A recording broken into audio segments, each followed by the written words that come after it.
Court bar का इंतखाब था, इस बार ये बहुत अहम था, क्योंकि 26वीं आईनी तरमीम मंजूर हुई हुई थी और हामिद खान ग्रुप ने, सलमान अकरम राजा ने एक वकला तहरीक का ऐलान किया हुआ था कि वो 26वीं आईनी तरमीम और जस्टिस मंसूर अली शाह को चीफ जस्टिस ना बनाने पर, आईनी बेंच बनाने पर वो एक वकला तहरीक शुरू करेंगे।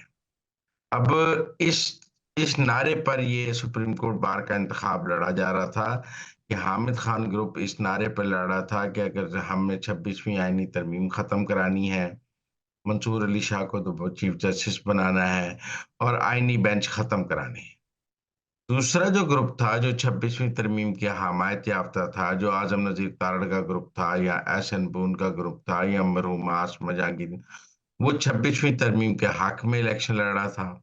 उनका मौकफ था कि 26वीं तरमीम ठीक मंजूर हुई है या ये अफरीदी ठीक सदर बने हैं और मुल्क में किसी वकला तहरीक की कोई जरूरत नहीं है। कोई आइन को ना हमला हुआ है, ना कोई इंसानी हकूक का मसला है, लिहाजा किसी वकला तहरीक की कोई जरूरत नहीं है। तो ये मुल्क का जो सुप्रीम कोर्ट बार का इंतखाब था, ये इस वक्त बुनियादी तौर पर 26वीं आईनी तरमीम और मंसूर अली शाह और आईनी बेंच पर लड़ा जा रहा था। अब इसके जो नताइज हैं वो हम इसी तनाजुर में देखेंगे कि इसके नताइज वकला की अक्सरियत की क्या राय बता रहे हैं। अगर तो हामिद खान ग्रुप जीत जाता, उनका नुमाइंदा जीत जाता, सलमान अकरम राजा का नुमाइंदा जीत जाता, तो हम ये कहते हैं कि वकला की अक्सरियत ने 26वीं आईनी तरमीम के खिलाफ वोट दे दिया है। वकला की अक्सरियत मंसूर अली शाह को चीफ जस्टिस चाहती है और वकला की अक्सरियत ने आईनी बेंच के खिलाफ वोट दे दिया है और वकला तहरीक के लिए वकला तैयार हैं। लेकिन अगर हामिद खान ग्रुप आज हार गया है, तो फिर तो यही कहा जाएगा ना कि वकला की अक्सरियत ने 26वीं आईनी तरमीम की तौसीक कर दी है। वकला की अक्सरियत ने याहिया अफरीदी की तौसीक कर दी है। वकला की अक्सरियत ने आईनी बेंच की तौसीक कर दी है और वकला की अक्सरियत ने कहा है कि मुल्क में किसी वकला तहरीक की कोई जरूरत नहीं है। तो मेरे ख्याल में ये जो तहरीक इंसाफ के पास आखिरी एक कार्ड था, जो हामिद खान और सलमान अकरम राजा हमें बहुत अहम नजर आ रहे थे कि ये जो दो हैं ये पार्टी में छाए हुए हैं, क्योंकि इन्होंने पार्टी को लॉलीपॉप दिया हुआ था कि हम वकला तहरीक चला लेंगे और वकला तहरीक के जरिए ही इमरान खान को रिहा भी करा लेंगे, सारे मसले ठीक करा लेंगे, 26वीं आईनी तरमीम खत्म करा लेंगे।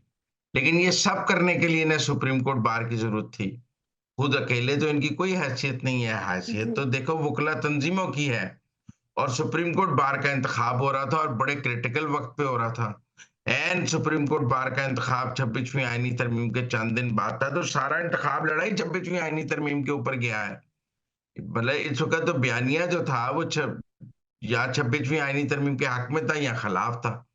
आप देखेंगे इंतखाब इतना अहम था कि गंडापुर ने लाहौर के वकला को करोड़ों रुपए के चेक दिए, लाहौर बार के बुला के 3-3 5-5 करोड़ के, क्योंकि सर, लाहौर मैं के आपसे एक वकील। सवाल करना चाहूँगी कि सीएम केपी की जानिब से तो ये कहा जाता था कि हमारे पास फंड्स नहीं है, ये वो हमने अक्सर देखा था ना कि पाकिस्तान तहरीक-ए-इंसाफ की जो मीटिंग्स होती थी, कोर कमेटी की मीटिंग्स होती थी, उसमें कहा जाता था कि जो केपी की हुकूमत है उसके पास तो फंड्स ही नहीं है। तो फिर इसको आप इस सूरत-ए-हाल में कैसे देखेंगे अगर ये चेक वगैरह तक़सीम किए गए हैं? नहीं, ये तो खुफिया तो नहीं किए गए ना, इनकी तो प्रेस रिलीज जारी की गई है। लाहौर बार के लोग लाहौर से पेशावर गए और उन्होंने जाके वहां सीएम के पी के गंडापुर से चेक लिए। तो मेरा मतलब ये चेक क्यों दिए जा रहे थे? चेक इसीलिए दिए जा रहे थे कि मेरा मतलब है कि आप ये इलेक्शन हामिद खान और सलमान अकरम राजा को जितवाना चाहते थे, उनके नुमाइंदे को। लेकिन लाहौर से भी हार गए हैं हामिद खान और सलमान अकरम राजा और केपी से भी हार गए हैं हामिद खान और सलमान अकरम राजा। तो गंडापुर ना अपने सूबे से और ना पंजाब से, कहीं से भी 26वीं आईनी तरमीम के खिलाफ वोट नहीं आया। और मेरे ख्याल में सुप्रीम कोर्ट बार के इन इंतखाबात ने वकला तहरीक का जनाजा निकाल दिया है और लोग वकला ने वकला तहरीक के खिलाफ वोट दे दिया है कि इस वक्त किसी वकला तहरीक की कोई जरूरत नहीं है। और मैं समझता हूँ जो लाहौर से हारी है हामिद खान ग्रुप, तो ये मंसूर अली शाह के लिए ज्यादा इंपॉर्टेंट है कि मंसूर अली शाह का ताल्लुक भी लाहौर से है, और अगर लाहौर के वकला ने ही याही अफरीदी के हक में वोट दे दिया, हमें केपी की तो समझ आती है कि केपी से जीते हैं, क्योंकि केपी से याही अफरीदी आए और केपी के वकला ने याही अफरीदी के हक में वोट दिया। लेकिन पंजाब के वकला ने भी मंसूर अली शाह के खिलाफ वोट दिया है, और सुप्रीम कोर्ट बार में के इंतखाबात में हामिद खान और सलमान अकरम राजा दोनों का ताल्लुक लाहौर से है। दोनों का ताल्लुक लाहौर से है, और लाहौर से ही उनका नुमाइंदा हार गया है। इसका मतलब है तहरीक इंसाफ की वकला में लाहौर में मकबूलियत का भी जनाजा निकल गया है। हामिद खान और सलमान अकरम राजा की सियासत का भी जनाजा निकल गया है, और वकला की अक्सरियत जो है वो 26वीं आईनी तरमीम के साथ खड़ी है। सर, यहाँ पर आपसे ये सवाल भी करना चाहूँगी कि सुनने में तो ये आ रहा है, बाज़ ये हो रही है कि जो पॉलिटिकल इंजीनियरिंग की गई है, मैंडेट चुराया गया है और जो वोट नहीं भी बनते थे, वो भी डाले गए हैं, तो ये धांधली हुई है। तो व्हाट डू यू थिंक कि वाक़ई धांधली हुई है या बस ये फिर फेस सेविंग की जा रही है? देखें, ये वकला के इंतखाबात में धांधली नहीं हो सकती। वकला के इंतखाबात वकला ही कराते हैं, वकला ही आपस में लड़ते हैं।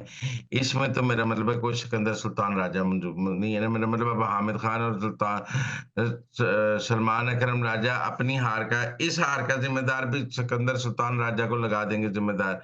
इलेक्शन कमीशन है भाई, आपका अपना इलेक्शन कमीशन है, वकला के अपने। और वकला बॉडीज के इंतखाबात तो होते ही बहुत शफाफ हैं, सब वकील एक दूसरे को जाकर जान रहे होते हैं। और सुप्रीम कोर्ट बार के वकला की तादाद कौन सी इतनी ज्यादा है, सब एक। मैं नहीं समझता, मैं समझता हूँ कि ये बड़ी क्रूशल हार है। इस हार ने सलमान अकरम राजा और हामिद खान दोनों की पीटीआई में सियासत को भी बहुत नुकसान पहुंचाया है, क्योंकि वो पीटीआई में भी तो यही बेच रहे थे। उनका पीटीआई के अंदर भी जनाजा निकल गया कि वो इलेक्शन हार गए हैं। मेरे ख्याल में जो सलमान अकरम राजा साहब सेक्रेटरी जनरल बने बैठे थे, वो भी हाथ से, उनकी वो सीट भी मुझे इन इलेक्शंस के बाद खतरे में नजर आती है। वो कहेंगे आप बुकला का इलेक्शन तो जीतवा नहीं सके, पार्टी को क्या चलाएंगे। तो इसलिए मुझे धांधली तो कोई नजर नहीं आती। लेकिन अब वो क्या कहें, हम वाकई हार गए हैं। आपको लगता है कि सलमान अकरम राजा और आमिर खान इतनी पॉलिटिकल मैग्नेमिटी का मुजाहरा करेंगे कि बुर्दबारी का, कि वो अपनी हार तस्लीम कर लेंगे, तो ये तो नहीं आपको तवक्को होनी चाहिए। सर, आगे बढ़ेंगे, कुछ बात करेंगे आईनी तरमीम को लेकर। 26वीं आईनी तरमीम हमने देखी कितनी शानदार तरीके से हुई है और कामयाब हुई हुकूमत की जानिब से। तो सर, आगे बढ़ते हुए कुछ बात करेंगे, 27वीं आईनी तरमीम की बातें हो रही हैं। सबसे पहले तो इसमें ये पॉइंट ऐड करना चाहूँगी, कहा जा रहा है कि बहुत जल्द इस जुमे को एक जो बिल है वो पेश किया जाएगा असेंबली में, और जो सुप्रीम कोर्ट के जजेस की तादाद है ना, उसको बढ़ाकर 27 किया जाएगा।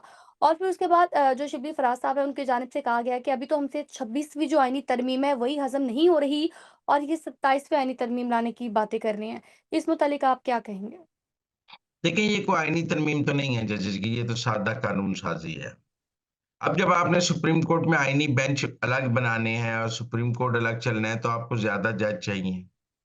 मतलब आप इन्हीं 17 में से अगर 6, 7, 8 का आईनी बेंच बना देंगे, तो फिर सुप्रीम कोर्ट में काम करने वाले जजेस की तादाद कम हो जाएगी, और फिर तादाद 10 रह जाएगी या 9 रह जाएगी। तो मेरे ख्याल में गवर्नमेंट ने ये सोचा है कि जितने हम जजेस आईनी बेंच में लेके जा रहे हैं, उतने जजेस की तादाद सुप्रीम कोर्ट में बढ़ा दी जाए, ताकि आम आदमी के मुकदमात और सुप्रीम कोर्ट की स्ट्रेंथ पे कोई खास फर्क ना पड़े। मैं समझता हूँ कि ये इसको भी बहुत पॉजिटिवली लिया जाएगा। ये कोई मेरा मतलब है कि ये कहीं लिखा तो नहीं हुआ कि आप 17 से तादाद बढ़ा नहीं सकते। आज मुकदमात का बैकलॉग इतना ज्यादा है, 60,000 मुकदमा पेंडिंग है। तो जजेस की तादाद बढ़नी चाहिए। आईनी बेंच बनने हैं, आईनी बेंच के लिए अलग एक बेंच बनना है, अलग जज चाहिए। जजेस की तादाद बढ़नी चाहिए। मैं तो पूरे मुल्क में जजेस की तादाद बढ़ाने के हक में हूँ। मैं तो नीचे ट्रायल कोर्ट्स में भी जजेस की तादाद बढ़ाने के हक में हूँ, हाई कोर्ट्स में भी जजेस की तादाद बढ़ाने के हक में हूँ, सुप्रीम कोर्ट में भी जजेस की तादाद बढ़ाने के हक में हूँ, क्योंकि मुकदमात इतने ज्यादा जेर इल्तवा हैं कि उनको निपटाने के लिए हमें ज्यादा जजेस चाहिए। हमें रात को भी अदालतें लगानी चाहिए, दिन को भी अदालतें लगानी चाहिए, ताकि लोगों को इंसाफ मिल सके। लेकिन आईनी बेंच के बाद और इसके बाद तो ये बहुत जरूरी हो गया था कि सुप्रीम कोर्ट में जजेस की तादाद बढ़ाई जाए।